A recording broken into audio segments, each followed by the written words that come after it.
Bom, para quem não me conhece, eu sou o Guilherme Fati, eu sou psicanalista.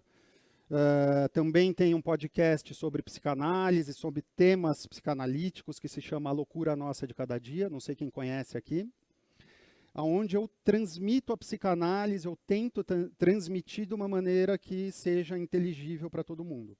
Nem sempre é possível, assim como na palestra, eu tento falar de uma maneira fácil, mas tem temas e tem pontos psicanalíticos que são muito difíceis mesmo, e às vezes a gente tem que sambar um pouquinho, pesquisar depois, né? Fica aqui o desejo de saber mais, né, sobre o assunto. Eu vou falar hoje sobre o que a psicanálise tem a ver com a felicidade, e não é uma pergunta, é uma afirmação, né?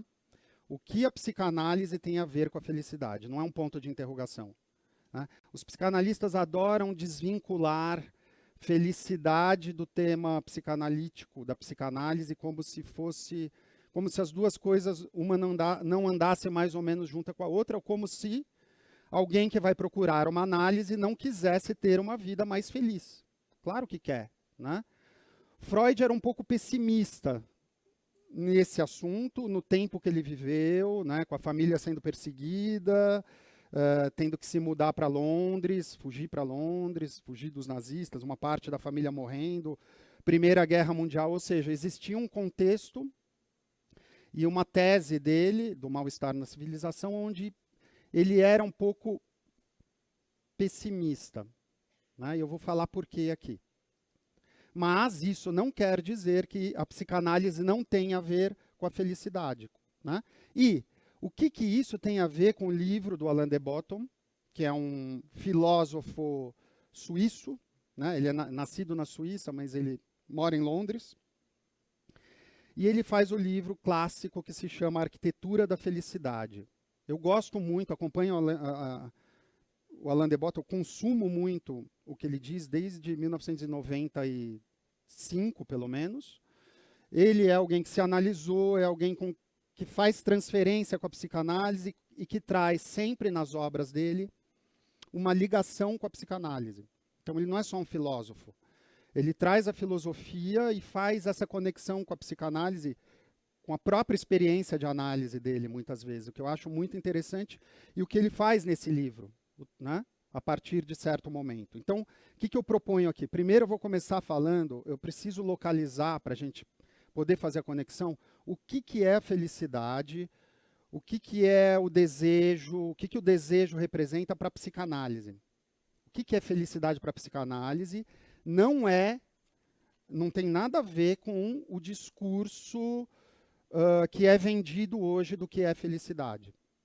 Então, esse é o primeiro problema para a gente poder depois falar do livro. Eu vou citar alguns pequenos trechos do livro, a gente vai fazer essa conexão. E depois eu termino com um outro autor que eu acho muito interessante, que conversa com a obra do Alain de Botton também. Vou começar localizando o que é a felicidade para a psicanálise, o que pode ser a felicidade para a psicanálise. Tá? Primeira má notícia, e vão ter três más notícias, tá? Falar com um psicanalista também tem um pouco disso, né? Nunca traz uma boa notícia. Olha, vamos começar com uma boa notícia, né?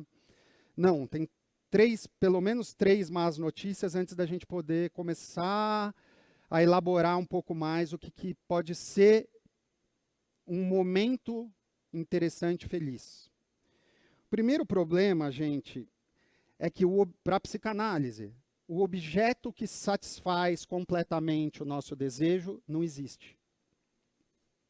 O objeto não existe, né? Então a gente tem dois problemas aí. Primeiro, a maneira com que a felicidade nos é vendida hoje, né? Como se fosse um produto que a gente pudesse ter, né? Então eu vou numa palestra, é como se fosse, então eu vou numa palestra do Guilherme, vou sair feliz, vou ler um livro que vai me deixar feliz, vou comprar algo, um automóvel, uma casa, seja lá o que for, né? Isso não vai nos completar, né? Então, o discurso vigente, que de uma certa maneira comercializa a felicidade, né? Olha, você vai comprar isso que você vai ser feliz, não se sustenta, não dentro do discurso psicanalítico. Essa é a primeira notícia, né? Não existe um objeto que nos satisfaça completamente. Para a psicanálise, a felicidade ela está no âmbito da contingência. Pode acontecer ou não, e quando acontece é um encontro fortuito, vamos dizer assim. Isso que é dentro da perspectiva psicanalítica o que pode acontecer. A psicanálise está relacionada a uma contingência. Toda vez que a gente busca driblar a contingência, de alguma maneira, e o neurótico, nós neuróticos tentamos fazer isso o tempo todo, né? Que é fazer uma equação onde a gente não perca nada, temos um problema, porque não vai se sustentar. Vai ter um furo aí. E a segunda má notícia é que, mesmo sabendo, de alguma maneira a gente se dá conta que ele não vai existir, a gente vai querer esse objeto mesmo assim, a gente vai buscar esse objeto. Né? Como que eu vou dar um exemplo? Bom, a Ju acabou de comprar o iPhone 15. Né? Por exemplo, não vai satisfazer, ela sabe que não vai ficar mais feliz com o iPhone 15. O discurso capitalista entendeu isso. Né? Já tem o iPhone 16, eles estão planejando o 17, então quando a gente compra um objeto, ele já nasce ultrapassado de alguma maneira, né? Querer o objeto não tem nada de errado com isso, gente. O problema é quando esse querer está no imperativo. Né? Quando a nossa busca pelo objeto do desejo, ou um objeto que nos deixaria feliz, está no imperativo. Isso quer dizer ter que. Eu tenho que. Eu tenho que comprar, eu tenho que consumir, ou eu tenho que... quando você está viciado num jogo, né? Você percebe quando o objeto começa a tomar uma proporção na nossa vida que a gente fica, de alguma maneira, refém. Aí a gente tem um problema. Né? Então, buscar algo não quer dizer que esteja errado. Aliás, o movimento do desejo é esse. A gente busca algo para não encontrar. Olha que interessante a visão psicanalítica. Eu cito aqui um trechinho meu, né? Ser feliz é consentir a um encontro que não é. Bom, mas que loucura é essa, Guilherme? Como é que é um encontro que não é, né? Estou falando do ponto de vista psicanalítico. A gente já vai chegar no livro e vai entender como é que funciona. É isso daqui, ó. Tá vendo o objeto aqui? Tem um objeto, a gente faz... Qual é o grande barato para a psicanálise? É a gente fazer o contorno do objeto. Né? Tem um objeto A aqui, isso é um movimento de... Esse é o esquema de pulsão freudiano, tá? Lacaniano, vamos dizer assim. A gente tenta querer pegar o objeto, toda vez que a gente acha que a gente vai apreendê-lo, isso é impossível, né? Então, por isso que às vezes você tem um consumo compulsivo de alguma coisa e aquilo, em vez de solucionar a tua angústia, te deixa mais angustiado ainda. Você acha que você vai encontrar, mas o grande barato está em fazer o contorno desse objeto. Esse movimento pulsional de contorno é o grande barato. Já pode ser interessante. Ele é parcial, ele não é total. Onde o objeto parece que existe. E aí a gente tem um problemaço. O objeto existe se você for extremamente religioso, se você for alcoólatra, se você for viciado em heroína, estou dando vários exemplos, se você for viciado em jogo, se você acredita na alma gêmea, aí o objeto existe. Não que ele vai se sustentar, mas ele existe. Ele existe como objeto Deus, ou uma substância, objeto garrafa, ou como uma pessoa que ocupa a posição de um objeto que nos completaria totalmente. O romântico, o viciado em jogo e o crente, dentro do ponto de vista psicanalítico, estão na mesma posição. Qual é a posição? Existe um objeto que me completa absolutamente, e eu não preciso de mais nada. Pode funcionar? Pode funcionar, principalmente no caso das religiões. Lacan tem um texto que se chama a psicanálise, o triunfo das religiões. Ele escreveu isso em 1955, por aí. Né?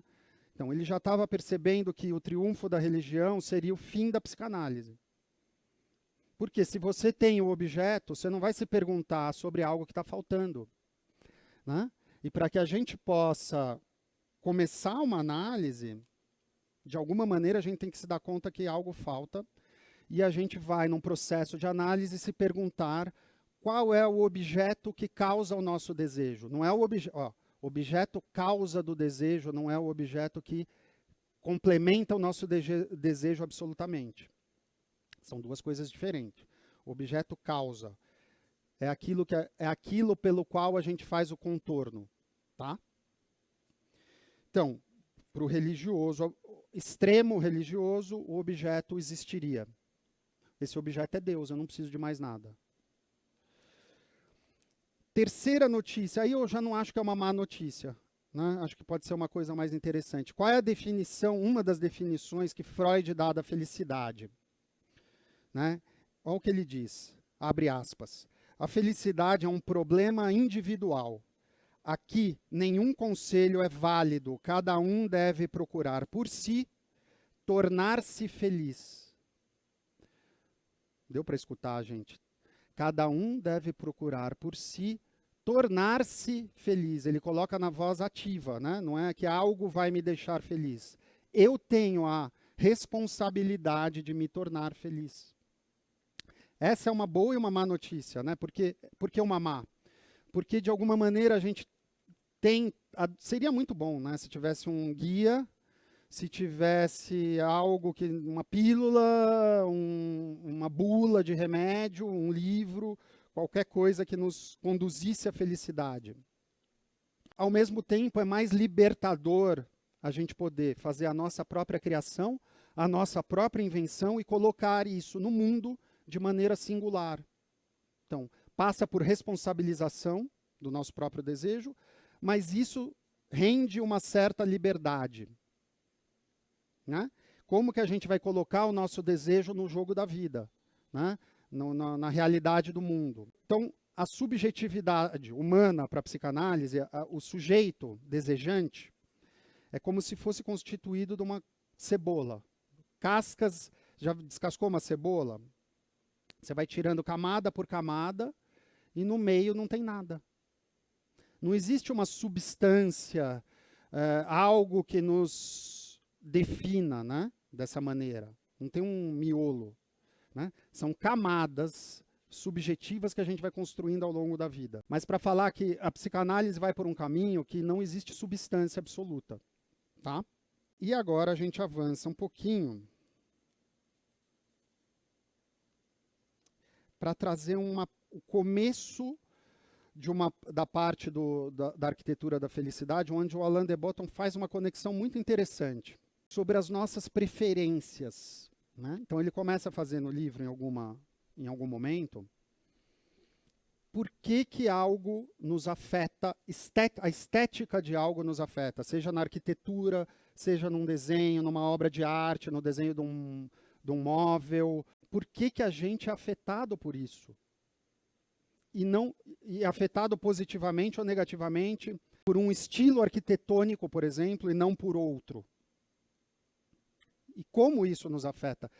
É muito interessante que o mecanismo de como a gente é afetado ou escolhe comprar algo, uma casa. Por que eu entrei na minha casa, cheguei lá, olhei e falei, é aqui que eu quero morar. Né? Juliana entrou, teve mais ou menos a mesma impressão e falou, é aqui. Né? A gente fez a proposta da compra da casa no elevador, descendo. É algo que você olha, e aí o Alain de Botton ele fala isso de uma maneira muito interessante, que é um mecanismo muito parecido com o mecanismo da paixão do amor à primeira vista, ou da paixão à primeira vista. Né? Eu vou abrir uma aspas aqui do trecho que eu recortei. Né? Abre aspas. Podemos chamar algo de belo sempre quando detectamos que o objeto em si contém de uma forma concentrada aquelas qualidades que nós, como indivíduos ou sociedade, nos faltam. Olha que interessante. A gente coloca no objeto, a gente projeta naquilo, ou projeta no outro, assim é o mecanismo da paixão à primeira vista. Eu projeto no outro aquilo que eu acho que o outro tem e que eu não tenho. Olha que interessante o mecanismo. E o outro não tem nada a ver com isso. Olha a encrenca. O outro é só uma tela em branco que a gente está usando para projetar. Não é que o outro não tem nada a ver com isso. O outro tem alguma coisa a ver com isso, porque tem alguns traços no outro, né, que eu considero, como ele está dizendo aqui, tem alguns traços no outro, ou na outra pessoa, ou em algo que eu estou escolhendo, que eu estou elegendo como belo. Né? Contém uma forma concentrada das qualidades que a gente supõe que faltam. Então, o mecanismo de apaixonamento é super interessante, porque a gente projeta no outro, o outro não tem muito a ver com isso,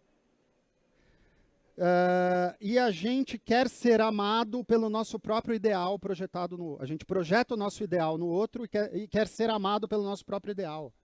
É uma coisa muito interessante. Né? E que o Alain de Botton aproxima isso, ele tem essa sacada, né? Acho que é muito interessante, de como a gente elege algo belo. Por que que é belo? Né? Então, assim, avançando um pouco, eu vou abrir um trecho pequeno aqui. A noção de que as construções se expressam nos ajuda a colocar no centro da discussão sobre arquitetura e felicidade, esse parênteses é meu, ele fala arquitetura, eu coloquei arquitetura e felicidade, os valores pelos quais a gente deseja viver, e não apenas como a gente quer que uma construção pareça. O que ele está dizendo aqui? Que a própria expressão da arquitetura traz o desejo do arquiteto, né, de como ele quer que aquela obra se expresse, que aquela construção, que aquele prédio, que aquele desenho, de alguma maneira aquilo expressa valores que para ele considera importantes, ou valores pelos quais ele acha que vale a pena viver. Né? Então, a arquitetura interessante é aquela que transmitiria ou que expressaria isso. Aí vem um cara que se chama Stendhal, que o Alain de Botton cita aqui, um carinha que se chama Stendhal, que ele faz a seguinte afirmação: a beleza é a promessa de felicidade.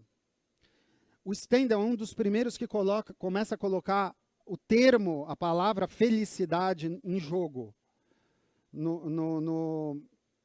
na história da estética da arquitetura. Ele começa a colocar o termo felicidade em jogo. Isso muda muita coisa. O Stendhal ele começa a estabelecer a diferença entre o nosso amor ao belo e da preocupação acadêmica com a estética. Olha que interessante. O nosso amor ao belo, da preocupação acadêmica com a estética. O Stendhal foi quem melhor resumiu a ligação entre valores estéticos e os valores individuais. Ele liga e separa isso ao mesmo tempo. Né? Ele fala, olha, pode ser duas coisas diferentes, porque eu estou introduzindo o termo felicidade. Então, não necessariamente o que é valorizado como uma preocupação acadêmica vai coincidir com aquilo que me faz feliz. Então, o Stendhal ele se aproxima muito do que é felicidade para a psicanálise. Olha a frase do Stendhal aqui. Existem tantos estilos de beleza quanto visões do que é felicidade. Existem tantos estilos de beleza quanto visões do que é felicidade. Né? Lembra o Freud falando que é um problema individual? O Lacan vai falar isso de outra maneira. O que a gente elege como belo? Então, de alguma maneira, o Alain de Botton vai propondo, a partir da metade do livro, claro que ele expressa a opinião dele do que ele acha mais bonito, mais legal dentro da arquitetura, dentro do design. Mas em algum momento ele fala, a partir de Stendhal, mas essa discussão começa a ficar, a gente vai para uma outra direção, porque não dá para dizer o que academicamente, ou se existe um estilo arquitetônico predominantemente que é mais bonito, mais legal e melhor do que os outros. Essa discussão fica impossível. Né? Ele começa a dizer, não dá para a gente colocar Le Corbusier contra o Andrea Palladio e ter que eleger um. Né? Quer dizer, Le Corbusier é mais importante? Para alguns arquitetos, sim. Né? Para outros, não. Né? Tem o palladianismo, por exemplo, que não tem nada a ver com o Le Corbusier. E esses valores estéticos podem estar ou não para a gente, né? Como a gente é afetado por aquilo. Não vai ser da mesma maneira. Né? Por exemplo, e aí vai falar, bom, mas tudo bem, dentro da época, dentro da sua época, dentro da sua cultura. Uma das primeiras encomendas para o Le Corbusier, a Madame Savoy, né, que acho que é a Vila Savoy hoje, ela queria processar ele criminalmente. Tá no livro aqui. Né? Ela falou, olha, essa casa é inabitável, foi o termo que ela usou. Inabitável, eu não quero. Eu quero que você me devolva o dinheiro, pare o projeto e eu vou te processar. E acabou não rolando um processo criminal mesmo, porque acho que entrou a Segunda Guerra, ou estava próximo disso. Eu não lembro direito por quê, tá? Mas não teve um processo. Para dizer, por exemplo, ela, e a gente não está julgando se Le Corbusier foi importante dentro da arquitetura, claro que foi. Para ela não pegou. E ela contratou o cara, ela estava dentro daquele tempo, daquela cultura. Então, olha que interessante aonde para onde a gente vai indo.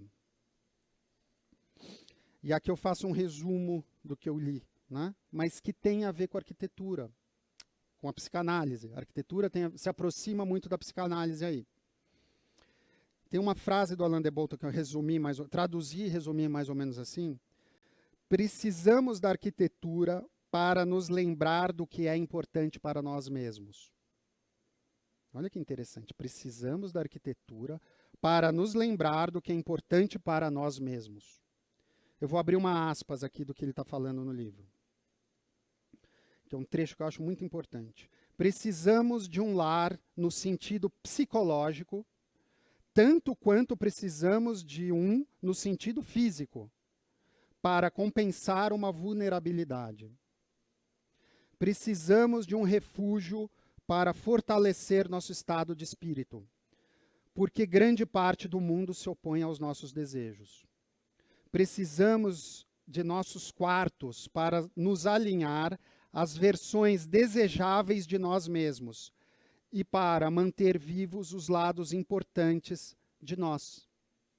Olha que interessante.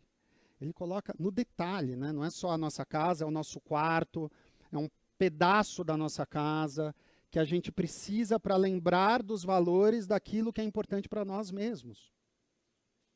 Então, a estética ela não é secundária, né? Ela tem uma importância primordial. Não é porque o objeto do desejo não vai nos completar totalmente que ele não nos afeta, que ele não é importante. O problema é,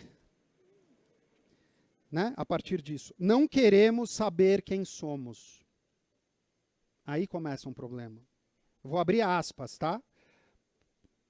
Eu poderia ter escrito isso, porque é um complemento da palestra muito importante, mas é o Alain de Botton que está escrevendo. O fracasso dos arquitetos em criar ambientes agradáveis reflete a nossa incapacidade de encontrar felicidade em outras áreas das nossas vidas. A arquitetura ruim, no final das contas, é tanto um fracasso da psicologia quanto do design.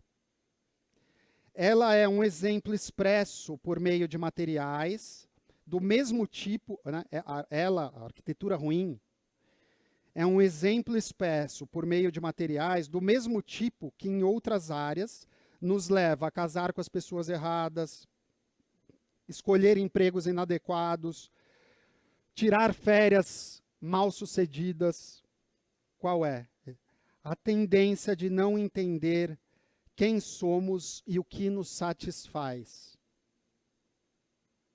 Olha que interessante, a tendência de não querer querer saber mais quem somos ou o que nos satisfaz, é o que desemboca tanto na arquitetura ruim, quanto em escolhas que nos prejudicam nas nossas vidas. O caminho é o mesmo. Vocês estão me acompanhando, gente? E aí, eu trago um outro autor para terminar, que é o seguinte, que é um cara que se chama Edmund Burke, que escreve um tratado sobre a estética importantíssimo. Esse cara influenciou Kant, por exemplo. O Edmund Burke escreve, por volta de 1750, O Sublime e o Belo, que é um tratado sobre a estética. Ele é o primeiro a trazer uma questão que é a atenção. Ele vai dizer que a atenção é fundamental para que a gente tenha a experiência estética. Né? Uma experiência estética como sendo uma experiência do mundo que nos dê sensações, que nos permita ir um pouco além do óbvio, né? Essa é a experiência estética. Isso tem a ver com o encontro.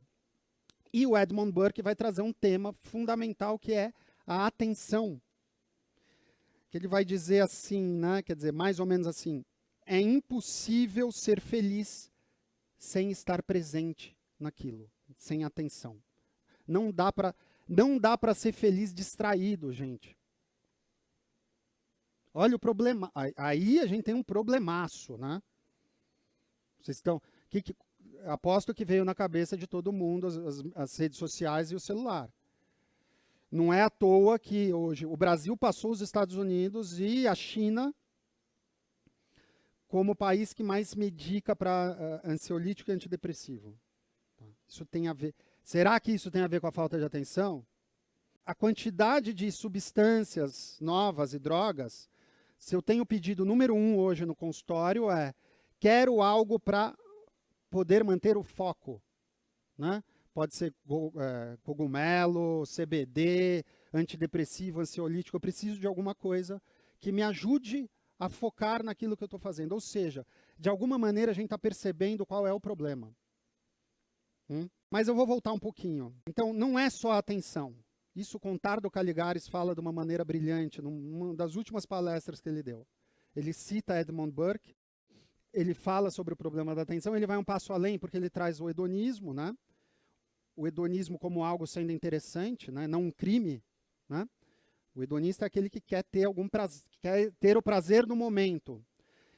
E o Contardo fala algo muito interessante, que é o hedonismo sem cultura fracassa. Ou, quer dizer, a experiência estética sem o saber fracassa. Né? Quer dizer, então é uma junção de atenção, mas também de saber mais sobre aquilo que a gente está consumindo. A história daquilo, o porquê. Olha o ponto, que eu vou dar alguns exemplos aqui. Né? Quer dizer, saber mais sobre o que a gente está... Qual é o desenho de uma poltrona, por que aquilo foi desenhado, por que um sofá foi desenhado daquela maneira, por que um vinho foi feito daquela maneira, qual é a história, o que está por trás. Né? Aí está a experiência estética, que vai com atenção e com o desejo de saber mais, que é o que nos move. Né? O que eu estou querendo dizer? Saber sobre a história do vinho que estamos bebendo muda o sabor do vinho. Saber como o móvel foi criado, entender um pouco mais do design, de como ele foi concebido, saber sobre a arquitetura de um lugar muda a nossa experiência. Outro dia eu escutei no consultório uma analisanda que tinha acabado de voltar de férias da Grécia. Tá? Ela estava relatando um restaurante que ela tinha ido, como aquilo era maravilhoso, ela dava detalhes da arquitetura do restaurante, de como a arquitetura, de alguma maneira, lá consegue juntar uma sofisticação com uma certa simplicidade. Ela descrevia em detalhes isso, o tempo todo, durante a sessão. Tá? Tudo tão lindo e tão simples. Depois que ela termina a descrição, ela fala o seguinte: né? By the way, né? Como se aquilo fosse, né? Me dando uma dica, né? E meu analista foi o melhor carpaccio de beterraba que eu já comi na minha vida. Vocês percebem, gente? Depois ela descreveu. Será que o carpaccio de beterraba seria legal se ela estivesse comendo na cozinha, numa cozinha com a luz branca na cabeça dela, com 3 crianças chorando, o marido reclamando? Será que a estética não afeta? Ela falou isso.